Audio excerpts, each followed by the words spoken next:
Je m'appelle Yves Sansoz, j'habite la vallée de Chamonix. J'ai été plusieurs fois championne du monde d'escalade et aujourd'hui je suis guide de haute montagne et j'amène des gens à vivre leurs rêves et je continue également de vivre les miens. Moi je m'appelle Bertrand Roche, mais tout le monde m'appelle Zeb Roche. Moi je suis guide de haute montagne et moniteur de parapente. J'étais un des plus jeunes au sommet de l'Everest à l'âge de 17 ans.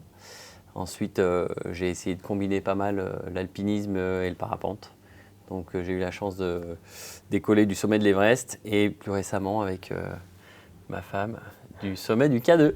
Notre objectif, c'était de faire le K2 sans oxygène, d'être les premiers à décoller en biplace du sommet et de rester toujours ensemble. Comment est né le projet K2 Mon Amour? Il est né assez naturellement en fait. Avec Zeb, on faisait pas mal de projets ensemble, assez esthétiques, en combinant l'alpi, le parapente, le ski, le parapente. Et au bout de quelques années, on s'est senti assez solide et on a eu cette motivation de se dire allez, on se lance dans un projet un peu plus ambitieux. Oui, après c'est vrai que moi j'ai eu la chance d'aller 2 fois sur l'Everest et du coup de retourner en Himalaya, pour moi le K2 ça faisait vraiment du sens. Cette montagne elle est incroyable, elle est vraiment esthétique, elle est complexe et je m'étais dit effectivement pour l'île ça risque d'être un petit peu solide pour un premier 8000. Mais on s'est bien préparé, on a fait un 7000 avant et je savais qu'elle était solide. Justement, pour rebondir sur la préparation, comment est-ce que vous avez préparé cette ascension, ce vol par la suite et est-ce que ça ressemblait un peu à une préparation de compétition parce que vous en avez fait? Est-ce que c'était totalement différent pour ce projet? Ouais, moi je dirais que ça ressemblait vraiment à une préparation de compétition. J'ai pris un coach, je me suis sentie, ok, c'est comme quand je m'entraînais pour les Coupes du Monde en escalade, j'ai mon programme, je m'entraîne 6 jours sur 7, j'ai mes journées qui sont définies à l'avance, donc vraiment un entraînement de haut niveau. Faut savoir que quand on est au-dessus de 8000 mètres sans ox, si on n'est pas bien préparé, en fait, on a très peu de chances d'arriver à continuer à avancer, voire on a très peu de chances de rester en vie. Donc les 8000 sans oxygène, ça demande une vraie préparation de haut vol. Naturellement, on est déjà tout le temps entraîné parce qu'on est déjà tout le temps dans la montagne à guider ou à faire des projets pour nous. Mais en plus, malgré le fait qu'on soit déjà avec une certaine condition physique, on a pris les services d'un coach et on s'est entraîné pour être les plus performants possibles, clairement. It's almost impossible for someone who hasn't been there to imagine it. But we need to recognize that what Liv and Zeb did is at the limit of what humans can do. Ouais, je dirais que le plus complexe sur la montagne, c'était d'avoir la patience, d'attendre que les conditions de la montagne soient on va dire, bonnes pour effectuer un essai.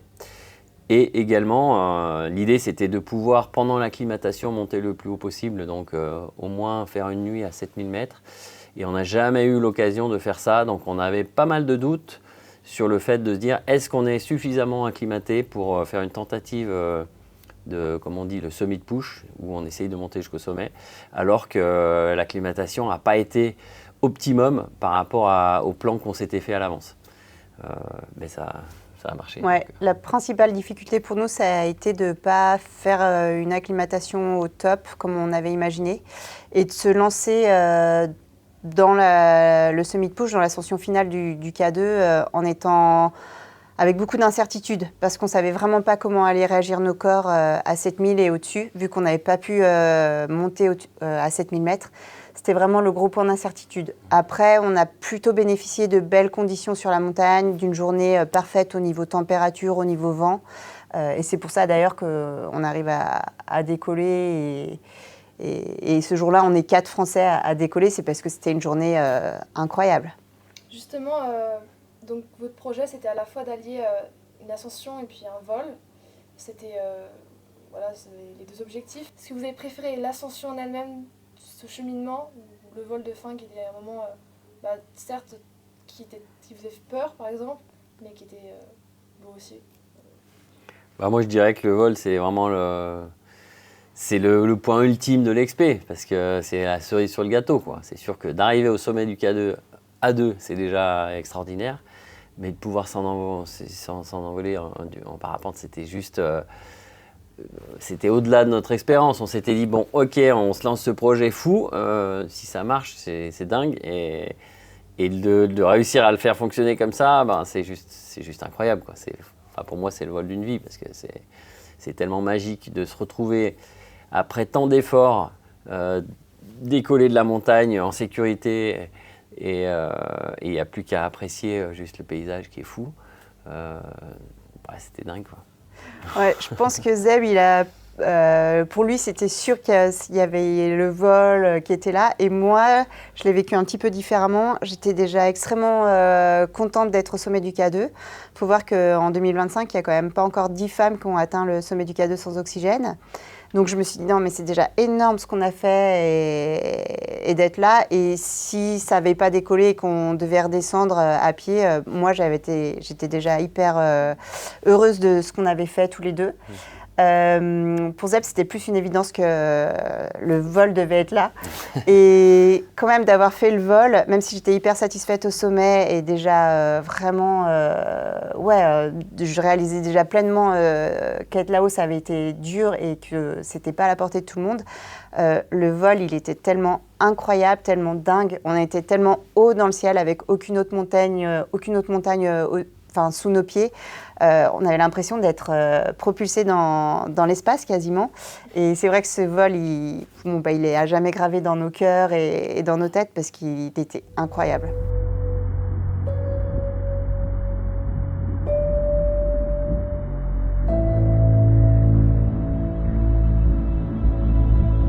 Donc il a rajouté encore du bonus, une autre dimension à ce projet. Ouais. Et justement, au niveau des risques, est-ce que c'était dangereux de voler à cette altitude sans oxygène ou c'est plus compliqué, hein, c'est-à-dire que par rapport au vol qu'on peut voir et en basse altitude autour d'Annecy, il y a des parapentes de partout, là c'est assez facile.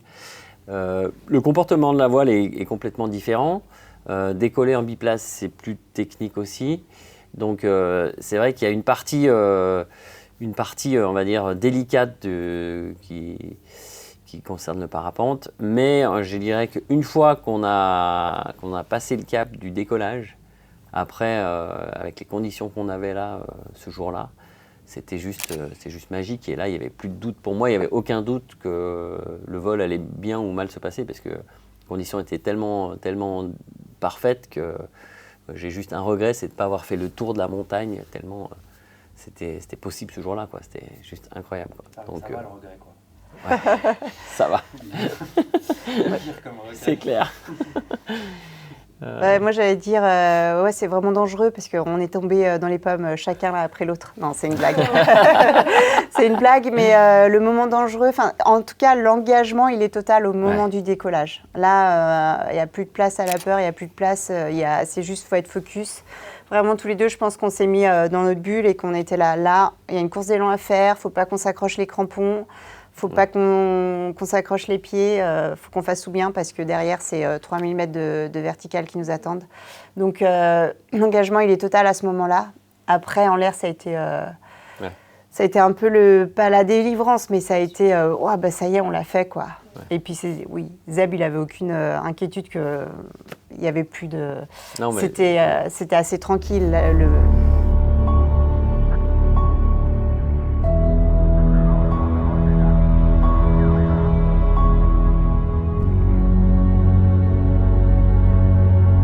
Ce qu'il y a de sûr, c'est qu'avant d'arriver au sommet, on ne savait pas comment serait le vent, comment serait l'exposition du décollage, si on aurait suffisamment de place pour étaler la voile, suffisamment de place pour courir, il y avait plein d'incertitudes. Et ça, on avait eu beau essayer de regarder un maximum de photos, d'informations, de gens qui étaient montés là-haut avant. Et on ne le sait pas tant qu'on n'est pas sur place, en fait. Et il suffit qu'il y ait, par exemple, 10-15 km/h d'un vent d'une autre direction. Et là, peut-être qu'on n'aurait jamais pu décoller, en fait. Donc, c'est à un cheveu, quoi. Je dirais, il faut avoir les conditions parfaites et pas faire n'importe quoi. Pour revenir juste au moment où vous arrivez donc, au sommet du K2, chacun, vous parliez de exactement qu'est-ce qui vous traverse à ce moment-là. Est-ce que c'est un soulagement? Est-ce que c'est une fierté partagée de l'un et de l'autre? Qu'est-ce qui vous traverse au moment du sommet d'arrivée? Alors, Alors, j'ai commencé parce qu'on n'a pas eu les mêmes pensées qui nous ont traversées. Moi, je me suis dit, ouais, c'est fou, on l'a fait, on est déjà là, c'est incroyable. Et toi, Zeb, t'étais plutôt... Ah, moi, le fait d'arriver au sommet, je me suis dit, ben là, c'est pas, je suis pas arrivé, quoi. C'est le début du challenge, un peu. Donc, moi, j'étais hyper focus sur comment on allait décoller, j'étais dans l'analyse à fond. Je me suis pas du tout relâché en me disant, ah, génial, on est au sommet, en fait. J'ai pas eu ce moment-là parce que pour moi, tant qu'on n'avait pas les pieds qui avaient décollé du sol, on n'était qu'à une étape de l'aventure et il fallait rester hyper concentré pour la suite. Donc j'ai pas réussi à me relâcher, quoi. Je suis arrivé là-bas, c'était bam bam bam, j'ai essayé d'analyser ce qui se passe de façon à être placé au bon endroit. Comment on va faire, dans quelle direction on va courir, est-ce qu'on a assez de distance, et ainsi de suite. Et du coup, j'étais hyper focus là-dessus. Pour donner un exemple, en fait, on était au sommet et moi, je dis à Zeb, ah, attends, on fait un selfie. Je pense qu'il m'a même pas entendu ou s'il m'a entendu, il a fait, bon, ok, on va étaler la voile comme ça, je la gonfle et puis on court et on se jette dans le trou. Mais il n'a même pas répondu à ma question. Enfin, on va faire un selfie. Non, je pense qu'il ne l'a pas entendu et il était déjà tellement focus dans sa tête sur la dimension. Là, il y a juste le vent qui va. Si le vent diminue, on n'arrivera pas à décoller. Donc, faut qu'on s'y mette. Et là où au sommet du Mont Blanc, ça nous prendrait 5 minutes de nous installer dans les sellettes et de décoller, au sommet du K2, ça nous a pris 45 minutes. Oui, puis il faut savoir que déjà, sur un sommet comme le Mont Blanc, les conditions météo, elles peuvent changer en 5 minutes. Et là-haut, c'est pareil, quoi. Donc ça veut dire que si on rate ce moment où les conditions sont bonnes, il faut tout redescendre à pied, quoi. Donc c'est juste, c'est un effort, mais limite surhumain, quoi. De redescendre, c'est souvent là où il y a les plus gros accidents et tout ça. Donc ça veut dire que pour 5 minutes de préparation, d'installation, d'envol, entre guillemets, si on rate ce moment-là, ça peut être catastrophique derrière, en fait. Donc, c'est pour ça que je me suis pas trop... Allez, c'est cool. Vous l'avez fait quand même, le selfie? Non, on l'a même pas fait du coup.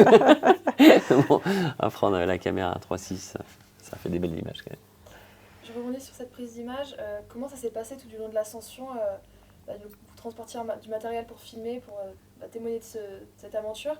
Est-ce que c'était difficile aussi de prendre le temps de filmer et de se dire, bon, là, il faut montrer ce qui se passe aussi?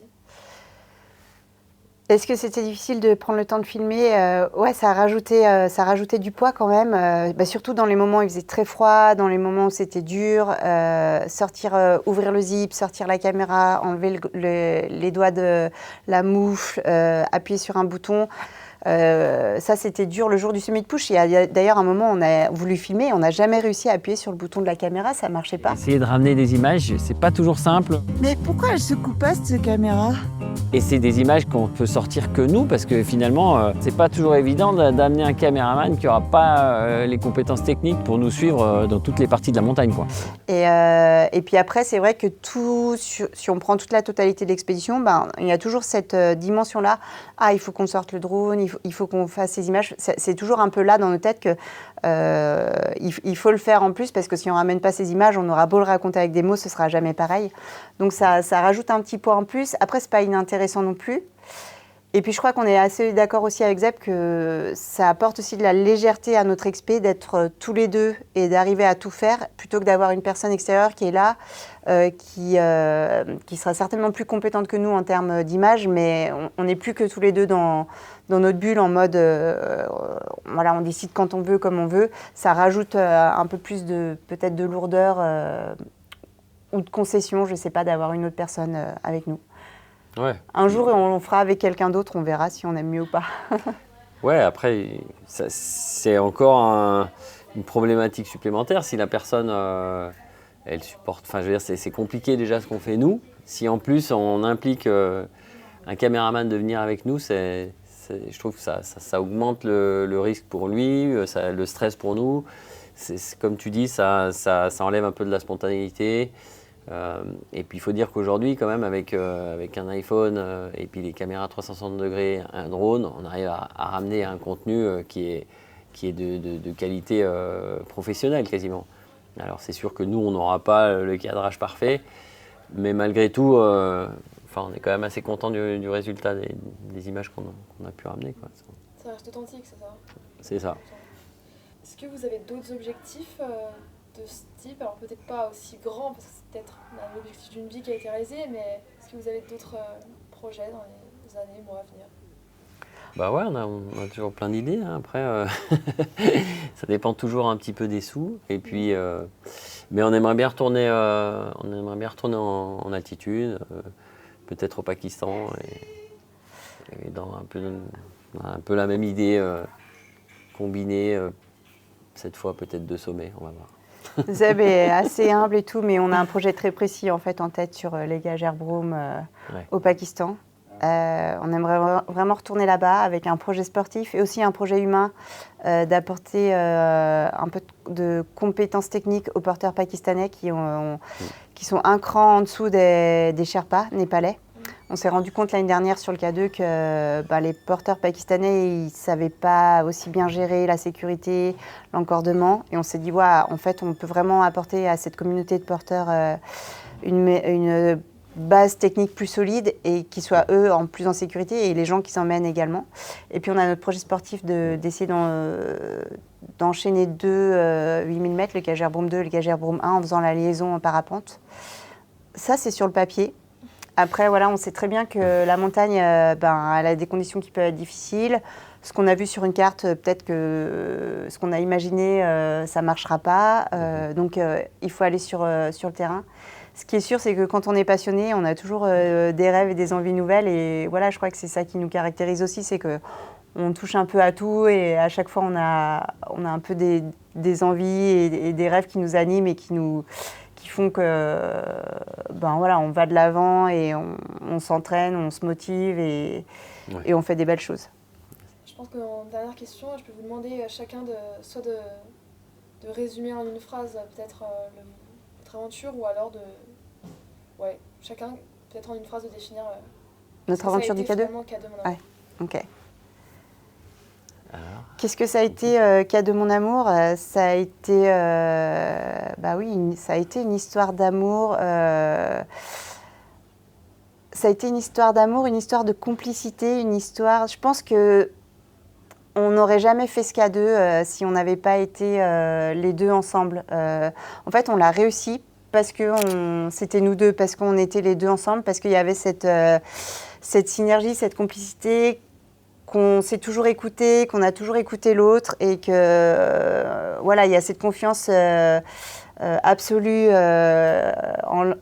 et réciproque chez l'un et chez l'autre. Et ça a fait que ce projet, on a réussi à le mener jusqu'au bout et on ne l'aurait pas fait si on n'avait pas été les deux ensemble. Ouais, pour moi aussi, effectivement, c'est la cordée qui est vraiment ultime, entre guillemets, parce que là, en couple,